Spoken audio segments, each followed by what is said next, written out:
Doctor Haroon یحییٰ یہ بڑا زبردست سائنسدان گزرا ہے، پتہ نہیں ابھی زندہ انتقال ہو گیا. میں نے ان کی کتابیں پڑھی ہیں، بڑی زبردست کتابیں ہوتی ہیں ان کی. ایتھیزم کے خلاف ان کا ایسا جاندار شاندار کام ہے کہ آپ کی سوچ ہوگی. اس وقت جب لوگ زیادہ ایتھیزم کو جانتے نہیں تھے، خدا کے انکار کے غلط ہونے کے انہوں نے بڑے جاندار دلائل ہیں. ڈاروین کی انہوں نے دھجیاں ادھیڑ دی ہیں. لیکن آپ کو ڈاکٹر ہارون یحییٰ کے خلاف علماء کے فتوے نظر آئیں گے. اب کوئی فوراً کہے یار دیکھو ایک سائنسدان تھا مسلمانوں میں جو کیسے خدا کے وجود کو سائنس کی بیس پہ اس نے ثابت کیا اور ڈاروین کو چیلنج کیا، اس کے بخیے ادھیڑ دیے اور مولوی اس کے پیچھے ہاتھ دھو کے پڑ گئے.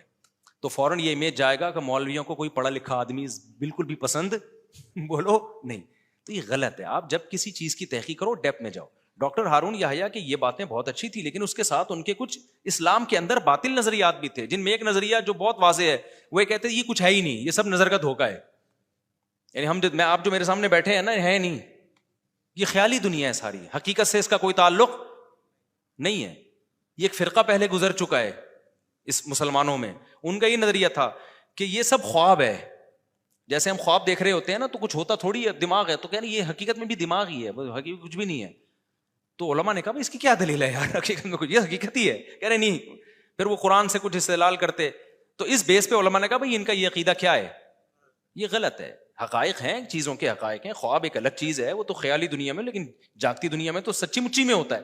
اور اگر اس کا امکان بھی ہے کہ ہو سکتا ہے خیالی ہو، تو ہو سکنے سے چیزیں ثابت ہوتی نہیں ہے جب تک دلیل نہ ہو. امکان تو بہت ساری چیزوں کا ہے، امکان کی بیس پہ تھوڑی کہا جائے گا.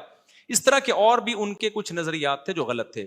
تو علماء نے اس بیس پر، مصر کے علماء نے بھی اور دیگر علماء نے بھی اس بیس پر ان کے فتویٰ دیا، لیکن ان کی کتابوں سے آج بھی فائدہ اٹھایا جاتا ہے.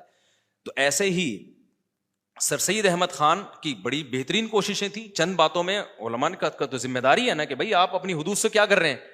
اب آپ جنات کا انکار کر دو، جنت جہنم کا انکار کر دو تو یہ غلط ہو جائے گا. تو ایسا ہی ہے، پہلے بعض سائنسدانوں کے ساتھ بھی ہوا ہے کہ بعض سائنسدان مسلمانوں میں تھے، لیکن انہوں نے کیا کیا کہ کوئی سائنٹیفکلی کوئی چیز ثابت نہیں ہو رہی تھی، پھر بھی اس کو قرآن کے اگینسٹ لے جانا شروع کر دیا. اس پہ علماء نے ان پہ رد کیا کہ بھئی یہ تو آپ غلط بات کر رہے ہو. حقیقت یہ ہے کہ 1400 سال میں کوئی ایک ایسا سائنسدان میرے علم میں نہیں گزرا جس کے سائنسی ترقی کی بیس پہ علماء نے اس کا رد کیا اس کے اوپر. بلکہ اس سے بھی بڑھ کر میں آپ کو ایک عجیب بات بتاؤں، پہلے زمانے میں عالم دین اور دنیا کے عالم میں فرق ہی نہیں سمجھا جاتا تھا.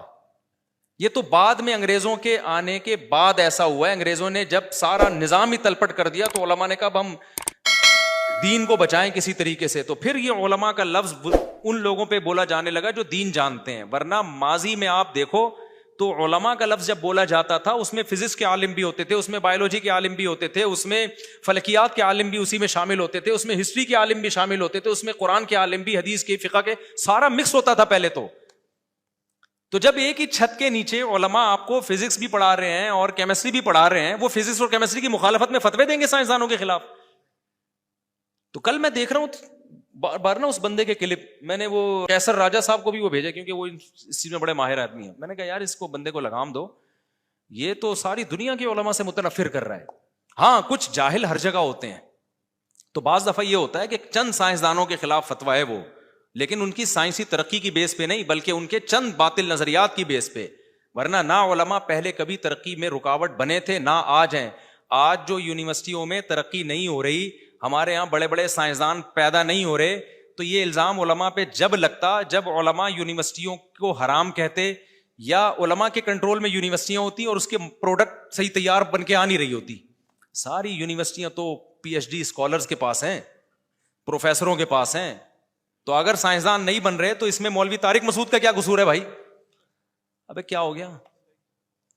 یعنی آپ کے اگر اچھے ڈاکٹر نہیں تیار ہو رہے، اچھے سائنسدان نہیں بن رہے، تو میں نے منع کیا آپ کو؟ میں تو یہاں موٹیویٹ کر رہا ہوں. میں تو کہہ رہا ہوں یار ایک درخت لگانے پر جب اتنا ثواب ہے تو زرعی یونیورسٹی میں انجینئر بن جاؤ بھائی تم.